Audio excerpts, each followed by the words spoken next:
lounging, son.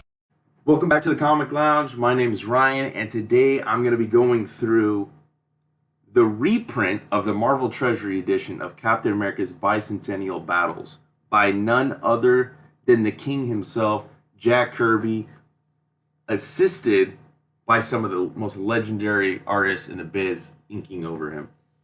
I'll get into that in a minute, but Marvel has been kind of getting back into producing stuff in Treasury Edition. They did it with Silver Surfer Black. They did it, obviously, what kicked it off was the X-Men Grand Designs. Fantastic Four Grand Design. They did the Marvels that Alex Ross curated.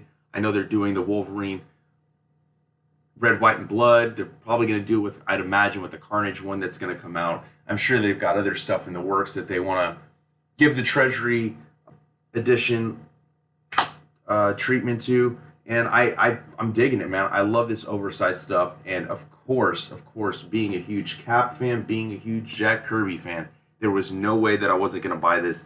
Getting the original is far out of my price range for right now.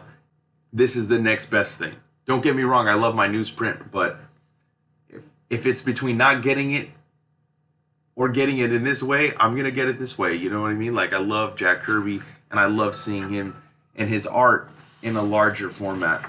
So, like I said, he's inked by some legendary artists: Barry Windsor Smith, Herb Trimp, John Romita Sr., and we got John Verpoorten and Dan Adkins. The colorist of this book is Phil Rachelson. John Costanza lettered it. And not only did he write and pencil this, but he edited this as well. And, this came out of, obviously, Bicentennial, right? It came out in 1976. And during a time when, there's a lot of patriotism, obviously, because, it was America's birthday. And how else do you celebrate but have Jack Kirby do a Cap story? And, he's going through time, man. And the inkers ink the different chapters. Just a really fucking dope story. And, it's a time travel story. He's going through, and he goes through the different periods and kind of learns the history of America, and his love for the country gets reignited.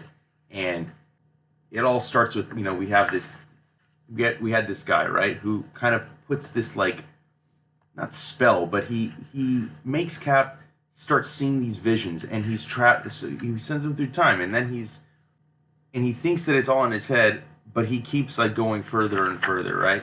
And just the splash pages going through the different times, right, it's really cool. He goes back to when America wasn't even, was just being founded, and we get Ben Franklin. He interacts with him.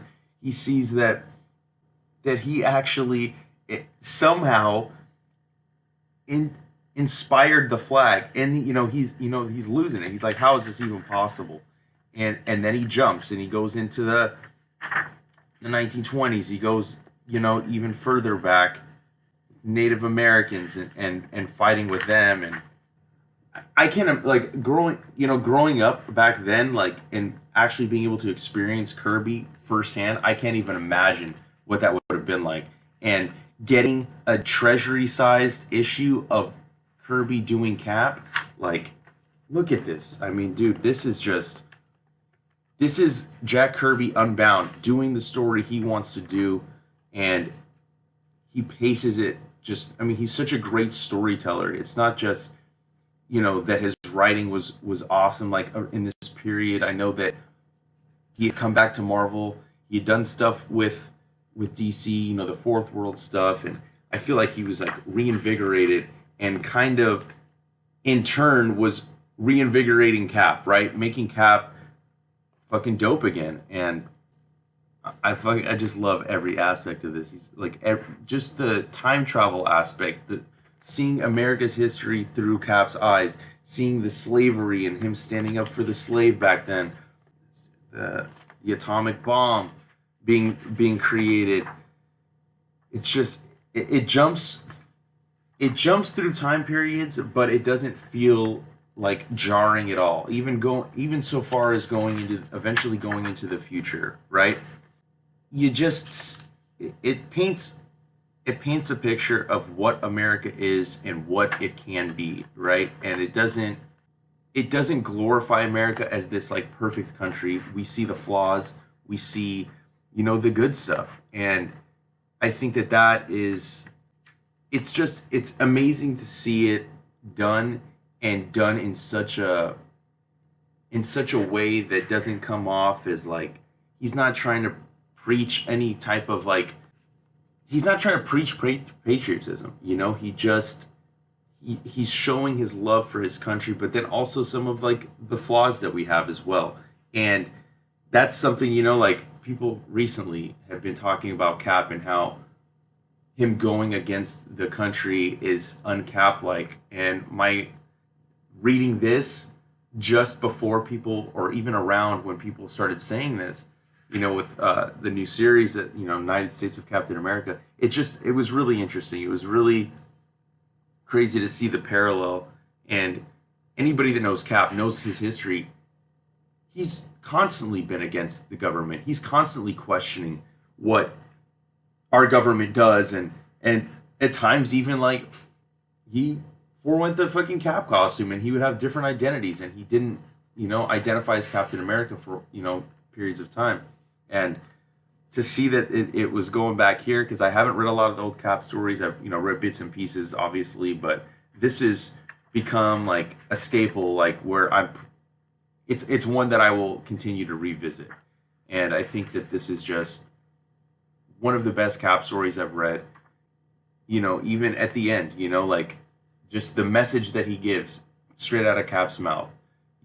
A place of stubborn confidence where both young and old can hope and dream and wade through disappointment, despair, and the crunch of events with the chance of making life meaningful. And, 200 years of old thoughts in young minds, 200 years of seeing it through. It is the way of a great country and a great people who stand together against the slings and arrows of a threatening tomorrow. And then we get like some pinups of what a colonial Cap would look like, a Western Cap, and of course the future Cap. And then we get an old ad, more old ads. We get the Mighty Marvel Bicentennial calendar, which I thought was really cool. This would have been dope to have, with some awesome art in it. Again, more ads, some black and white Kirby art. Can't get enough of that. Recently picked up the Fantastic Four Artisan Edition because the Artist Edition is long out of print and extremely expensive. And I'll be going through that soon. But just wanted to kind of briefly give some thoughts on the Cap Treasury Edition. I know I didn't get too into the details. Just wanted to kind of, share a little bit of thoughts on the book and show some of the art. And hopefully, it entices you guys to pick it up, because I think that this deserves a spot in any Marvel fans collection, any Cap fans collection, Kirby fans. This is the book for you. Beautifully presented. I love the style of how they're presenting these Treasury Edition oversized. I think they're not quite as wide as the Treasury size, but either way, this is definitely worth the price of admission. It's awesome to see Kirby's art a little bit larger than regular standard size.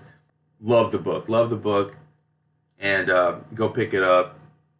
Hit up your local go support that local comic shop. Ask them to order you a copy of this if they don't already have it, and you can never go wrong with Jack Kirby Cap. So that's all. That's all I got for this one. If you're not already following us, make sure you follow us on Facebook, Twitter, and Instagram at The Comic Lounge. Make sure you like, follow, subscribe, hit that bell icon so you're notified every time a new vid goes up. And on that note,